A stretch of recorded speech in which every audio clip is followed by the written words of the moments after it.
Carissimi amici di Egadi Channel, ben ritrovati in questo appuntamento speciale. Come vedete non siamo nel classico salotto di ogni giovedì, ma per questa settimana, una settimana in particolare molto importante per i cristiani che è la Settimana Santa, siamo a Trapani perché vi parleremo di una processione, di un evento religioso importantissimo, che è quello della processione dei Sacri Gruppi dei Misteri di Trapani. Noi lo faremo sempre in sinergia a quello che è il mondo di Favignana, di Levanzo di Marettimo, delle Egadi, e avremo un ospite particolare, il capoconsole del Ceto dei Pescatori, il signor Carpitella, che a breve arriverà qui con noi appunto per parlare di questo evento, di questa processione. Noi lo facciamo subito dopo la sigla.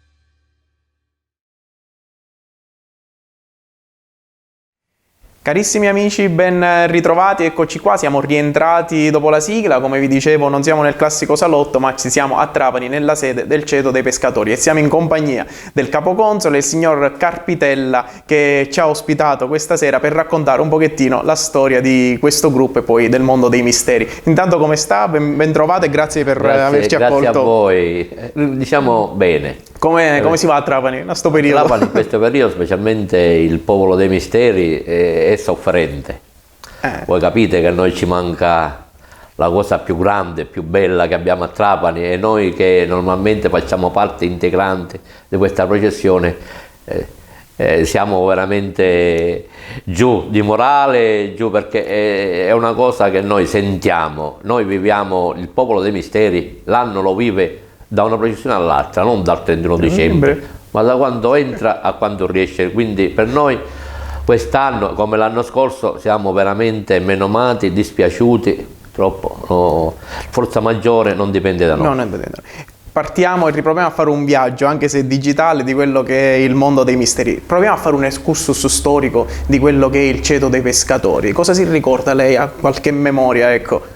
Io della storia dei gruppi, innanzitutto posso dirvi che il nostro gruppo quest'anno compie 400 anni, che è stato affidato dal notaio Ximenes il 6 aprile del 1621 al Ceto dei Pescatori e in particolare alla Casalicchio e alla Marineria di Palazzo. La Marineria di Casalicchio, che è la marineria più grande, diciamo più corposa, e poi la Marineria di Palazzo, che è la più piccolina. Quindi naturalmente loro dovevano provvedere la Marineria di Casalicchio, perché aveva una marineria più grande, quindi doveva gestire i fondi un po' di più rispetto alla Marineria di Palazzo.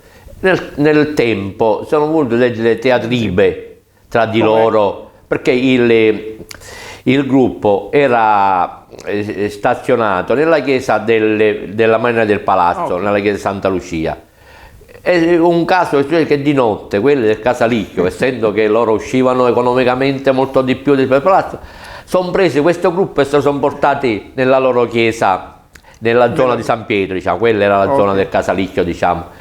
Perciò poi tra una diatriba e l'altra è intervenuto nel 1704 il notaio Incandela, che ha deliberato, evitiamo tutte queste diatribe, e una volta per tutte ha messo in chiaro quali erano le condizioni e le porzioni per la gestione economica del gruppo. Quindi da allora in poi il gruppo si sono uniti e negli anni siamo sempre cercati di andare avanti senza più. Però il nostro è stato sempre, questo è affidato solo ed esclusivamente al Ceto dei Pescatori. Potrebbe essere che è un primato uno di questi? Ci sono altri gruppi magari che cambiano, che lei sappia? Questo non lo so, ci sono alcuni gruppi, posso dirvi, che col tempo sono cambiati, la gestione è cambiata da uno all'altro. Noi possiamo dire ad alta voce, non abbiamo mai cambiato, però posso solo dirvi che nel 1621 Sì? non è di preciso, non si sa di preciso cosa è stato affidato, perché dagli ultimi ricerche storiche risulta che queste statue, questi gruppi, sono state create nel 1700 in poi. Ok. Le faccio una domanda adesso un pochettino più particolare. Come si è avvicinato il signor Carpitella al mondo dei misteri? Io al mondo dei misteri mi sono avvicinato grazie ai miei figli. Il grande faceva il processionante nel gruppo dei pescatori, il piccolo suonava nella banda di Trapani. Io ogni tanto andavo, gli qualche telecamera, lo portavo a casa, gli portavo il panino, e per mio figlio di papà, guarda che misteri sono belli, e mi stavo innamorando. Okay. Poi è successo una cosa, diciamo, un pochettino spiacevole. Nel 95, che ricordate tutti, che pioveva, il centro dei pescatori aveva la banda, aveva tutto, c'era il portatore effettivamente, perché non era che era sempre che noi avevamo la banda. Ogni tanto, quando i vari presidenti di cooperative e associazioni andavano d'accordo, allora il gruppo usciva con tutti i canoni. Quando c'era l'elite tra di loro, ne subiva anche il gruppo, quindi quella volta il gruppo aveva la banda, perciò i portatori, il caporale, sapendo, diceva, una volta che abbiamo la banda, perché piove, effettivamente non voleva entrare, per la salvaguardia dei gruppi doveva andare in chiesa. Infatti c'è stata una diatriba per l'entrata che hanno visto quasi tutti chi guardava la televisione in quel momento, quindi è stata una cosa spiacevole. Da allora in poi i vari presidenti dicono: che facciamo? Dobbiamo continuare questa storia, e hanno deciso di creare un gruppo, un'associazione che gestiva i misteri. E quindi da allora in poi, dal 1996, che io con altri siamo qua a gestire questo gruppo, e sino ad oggi, ringraziando a Dio, abbiamo migliorato continuamente, anno dopo anno. Si sa che i primi anni la nostra inesperienza era immensa, ma ora siamo diventati esperti e sappiamo quello da fare. Il signor Carpitella ha fatto parte anche proprio dell'Unione Maestranze. Io sono stato nelle 2016 e 2017 consigliere dell'Unione Maestranze. Sono stato anche capotesta della processione. Ecco, cosa si ricorda allora? Una cosa dice che il signor Carpitella proprio ci tiene a ricordare. Ricordo quella che ci tengo io, sono entrato, però dico, io sono entrato all'Unione Maestranze con un solo desiderio: di portare i gruppi nel pomeriggio a Torre dei Ligni. E ci è riuscito? E nel 2017 sono riusciti con plauso di tutti. È stata una processione che molti addetti ai lavori è piaciuto, molte testate giornalistiche con i loro fotografi hanno poi mandato i complimenti al presidente allora Vito Dolce. È stato un evento bello, favoloso. Spero che, mi sembra difficile, ma io spererei che qualche altro pensasse di nuovo a rifare una processione migliore, perché abbiamo avuto qualche intoppo, perché si pensava che la via nazionale sarebbe stata libera dal ponteggio, invece così non è stato, quindi abbiamo dovuto qualche piccolo intoppo, c'è stato, però è stato bellissimo. C'erano immagini che sembravano fotomontaggio, vedere la Torre dei Ligni di sera e i gruppi che passavano. Io ricordo voi siete passati magari nel primo pomeriggio e le marce suonate in questa parte sono state tantissime. Suonato, ci siamo divertiti tantissimi, ma come gli altri, perché il tempo avevamo organizzato un percorso bello dove si poteva benissimo suonare, andare con tranquillità, e poi è stato così, perché anche la mattina ci siamo divertiti, abbiamo fatto percorsi nuovi, abbiamo fatto strade nuove che prima non passavano i gruppi senza la banda. Abbiamo dato il piacere anche ad alcune strade, alcune vie, di avere finalmente le bande che passavano suonando. Quanto è lunga la processione dei misteri? La processione dei misteri si va da 1,8 km a 1,9 km. Negli ultimi anni noi abbiamo accorciato i processionanti, però c'è stato l'intoppo che noi abbiamo accorciato i processionanti e le bande hanno inserito altri musicisti, quindi quello che noi abbiamo tolto se lo sono presi loro, quindi il percorso è sempre diciamo che la lunghezza è sempre quella più o meno. Bene. Lei prima parlava del ruolo del capotesta, quanto è importante? È importantissimo per gli orari. Perché gli orari dobbiamo essere tutti... Il capotesta, se non conosce la processione, non ha gli orari, veramente la processione va a rotoli. Il capotesta deve conoscere e la processione e gli orari. Quindi deve essere un esperto, un Deve conoscitore essere, della professione. deve essere un esperto conoscere la processione, che non si può mettersi capotesta oppure far parte di un esecutivo, che l'esecutivo è quello che gestisce la processione, senza conoscere la processione. Quando succede questo, ecco che la processione va a rotoli. I pescatori sono stati sempre una parte importante per la città di Trapani. Com'è adesso il mondo della pesca su Trapani? Purtroppo il mondo della pesca su Trapani è sotto gli occhi di tutti. Noi avevamo un porto pieno di barche, adesso se va a guardare c'è di piangere. Le barche, si può dire, non ci sono più, è venuto meno anche il pescato, questo lo dobbiamo dire, grazie anche alla tecnologia moderna, perché con la tecnologia moderna, con tutti i GPS, l'ORAN e via discorrendo, effettivamente si è pescato di più e anche male. E che ha subito maggiormente le conseguenze è la marineria, quindi è scomparsa Trapani, diciamo, come pesca, che non c'è più nessuno. Prima era un porto immenso qua, quando era cattivo tempo c'era problemi a salire da una barca all'altra perché c'erano 5-6 barche messe una a fianco all'altra, adesso non c'è più nessuno. Però non viene meno la fede nei confronti del gruppo, quello dei pescatori. Il gruppo, ma non solo nei pescatori, noi parliamo dei pescatori, sì, non solo nei pescatori, ma anche in tutte le maestranze che gestiscono i gruppi, la ritengono una cosa loro, una cosa sacra. Ecco qual è. Ognuno ci tiene a fare bella figura e quando purtroppo non c'è la possibilità economica di poter uscire con tutti i grilli un gruppo, e prima risentisce la maestranza perché ne soffre, perché vorrebbe sempre che le cose andrebbero bene. Il gruppo dei pescatori ha anche qualche primato che è dato ai portatori del gruppo, lo raccontiamo qual è? Il gruppo dei pescatori ha il primato che nell'anno 2000 è stato il primo gruppo a uscire solo ed esclusivamente con portatori volontari. È stato proprio una cosa di bello vedere quel gruppo portato, sì, anche i portatori, quelli oltre ai soldi amano anche loro misteri, però uscire un gruppo solo con i volontari nel 2000 è stato un rischio, è stata una scommessa ampiamente vinta.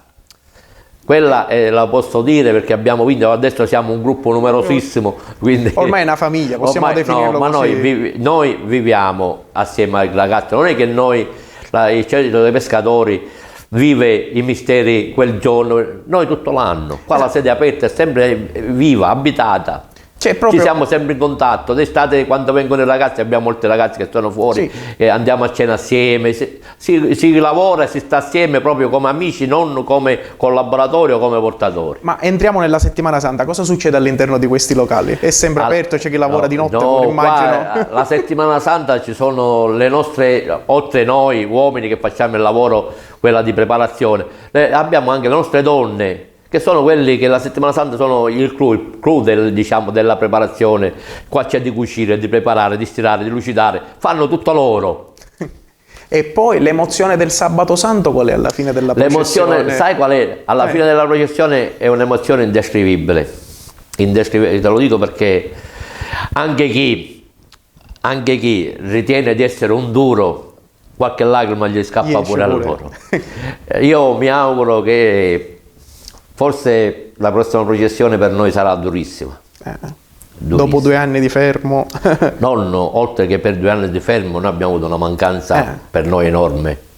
Il nostro capoconsole se n'è andato prematuramente, il 28 di aprile noi stiamo organizzando una messa in memoria, quindi voi pensate che quando si entra e ci si abbraccia tutti e vedete che manca qualcuno, non qualcuno di importante, sì, che era chi portava avanti le cose, sarà emozionantissimo, speriamo, diciamo, di superare anche questa fase. Il signor Ritondo era un favignanese, lo possiamo dire, ne parlavamo poco fa col figlio Michele. Noi vogliamo dedicare questo speciale proprio a lui. Come lo ricordiamo? Cosa ricorda lei di questa magnifica persona? Io di Nino ricordo, noi non è che lui era il capoconsole, io ero il vice, io di Nino ricordo che noi la sera mi chiamava, che facciamo? Sceniamo qua, organizziamo qua, lui era sempre disponibile con tutto e con tutti. Noi la Quaresima, si può dire che la passavamo qua, ma che lui veniva, ma che non c'è nessuno questa sera. E mentre arrivavano gli altri, no, noi con Nino c'era una collaborazione immensa, c'era anche un rapporto di amicizia. Non è che noi eravamo amici perché c'erano i misteri, noi eravamo amici prima, Ecco qual è la differenza, che ha aiutato molto a costruire una famiglia e alla stare insieme. E noi non ce lo possiamo dimenticare mai a noi. E cosa si ricorda di Nino durante la processione? Qualcosina magari di particolare che è successo? Nino, durante la processione, quando io rido perché mi viene da ridere, quando toccava suonare noi e qualcun altro iniziava a suonare, Nino diventava un pazzo.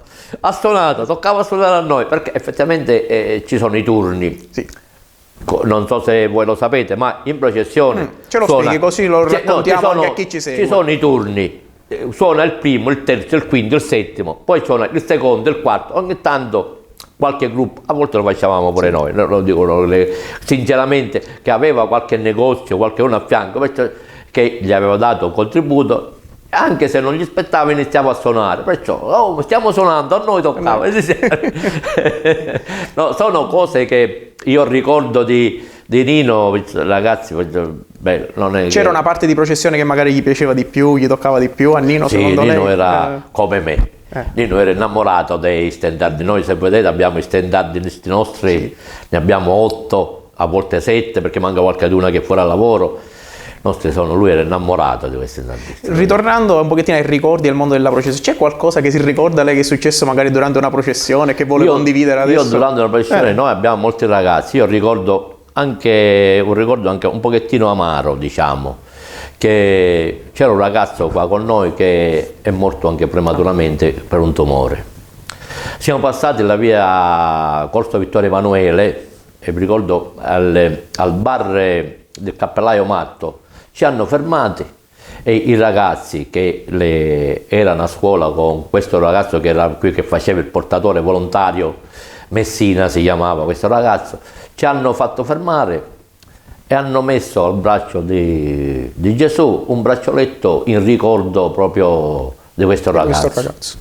Ed è un momento che lei magari vuole, ecco, ci teneva a condividere. Ci tenevo, perché c'erano stati anche altri, un'altra ne ho raccontato, perché una cosa simile è successo anche in via Torre Arsa, dove c'era il Coral Point, che la proprietaria, la mamma, collaborava con noi. Infatti i vestiti che noi portiamo in processione tuttora, sì, li ha fatti questa signora che è deceduta pure lei prematuramente.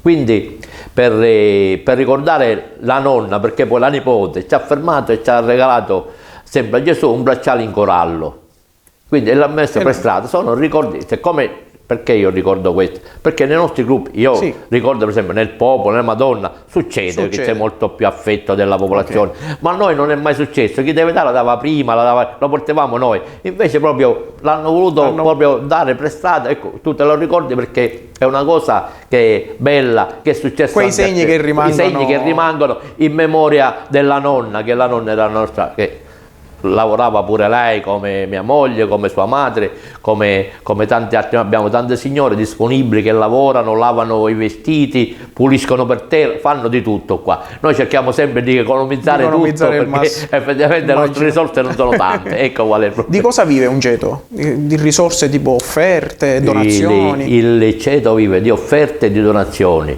Noi negli ultimi tempi abbiamo istituito anche la quota associativa, perché non riuscivamo più ad andare avanti, perché come lei vede noi andavamo avanti con la marineria non c'è più, non essendoci più la marineria è rimasta solo la cooperativa Sant'Alberto. E quindi quello del CEO è una sorta di associazione? Quindi ora noi abbiamo formato un'associazione e ci aiutiamo sia con la quota associativa che con le donazioni, con gli ovuli che danno le persone che ci aiutano. Però che succede? Non essendoci processione, nessuno dà donazione, perché le donazioni si danno per l'uscita del gruppo, quindi la gestione viene, diciamo, ammortizzata dalle donazioni, dagli ovuli, dalle raccolte esterne che facciamo noi. Non essendoci processione, purtroppo non siamo noi soli, siamo tutti in difficoltà.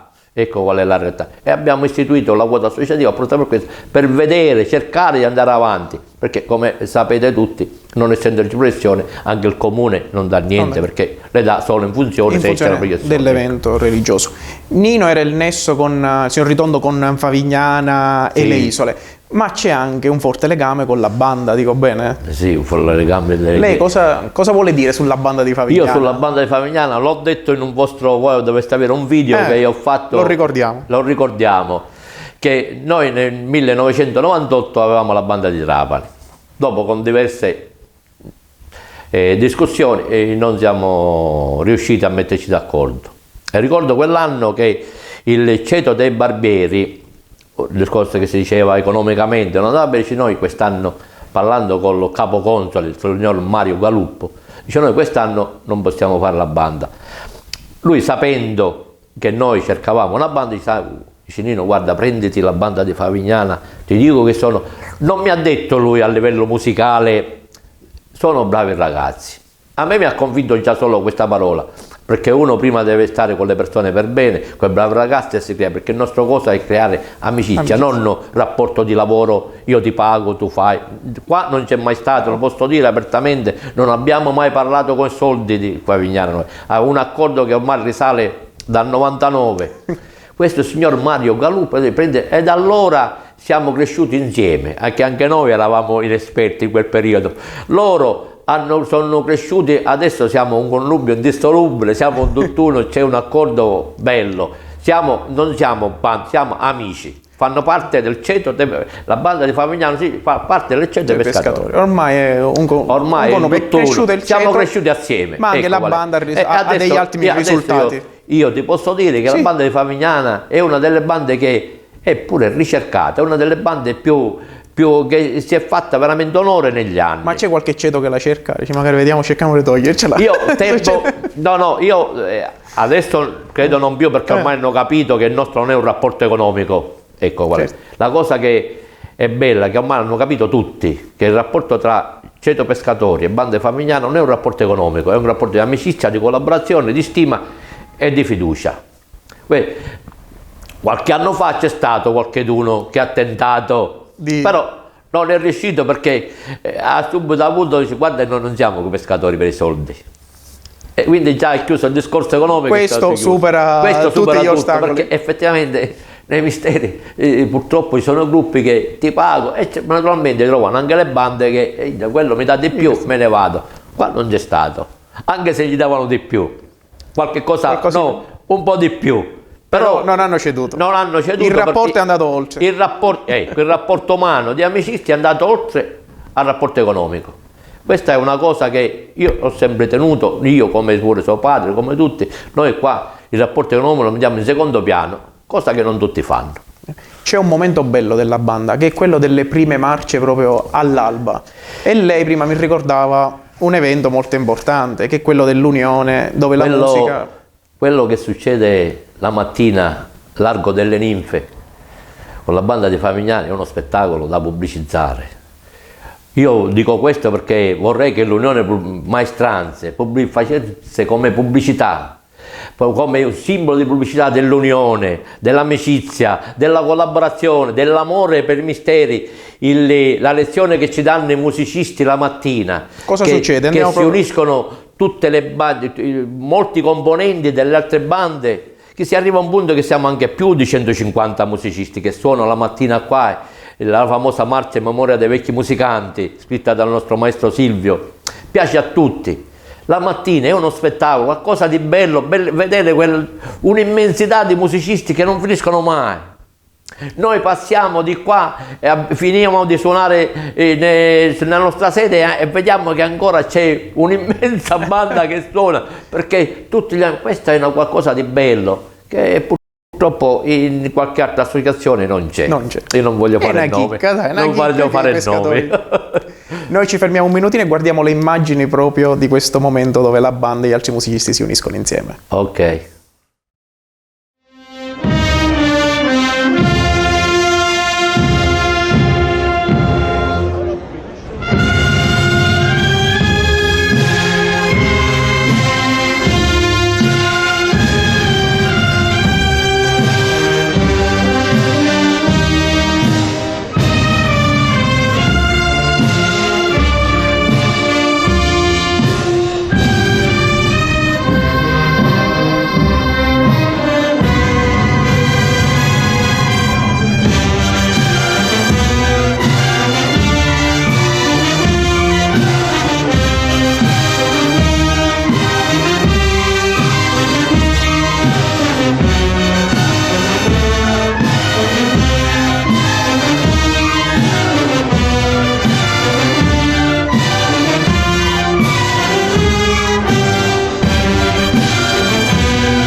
Rieccoci rientrati nuovamente in studio, siamo sempre in compagnia del signor Carpitella che ci sta raccontando il mondo dei misteri, in particolar modo quello dei ceto dei pescatori. Ma ci sono anche, signor Carpitella, ritorniamo nel nostro discorso, anche momenti solidali durante il corso degli anni, perché i pescatori non si fermano. Ne vogliamo ricordare qualcuno? Sì, no, noi da anni ormai la raccolta che facciamo per strada, che sarebbero le famose picacce, la evolviamo cercando di aiutare chi è più bisognoso di noi. E infatti la distribuiamo alla chiesa, diciamo, ai meno fortunati, a chi ne ha più bisogno, e a volte abbiamo anche fatto come l'esempio del defibrillatore, abbiamo donato alla comunità. Sì.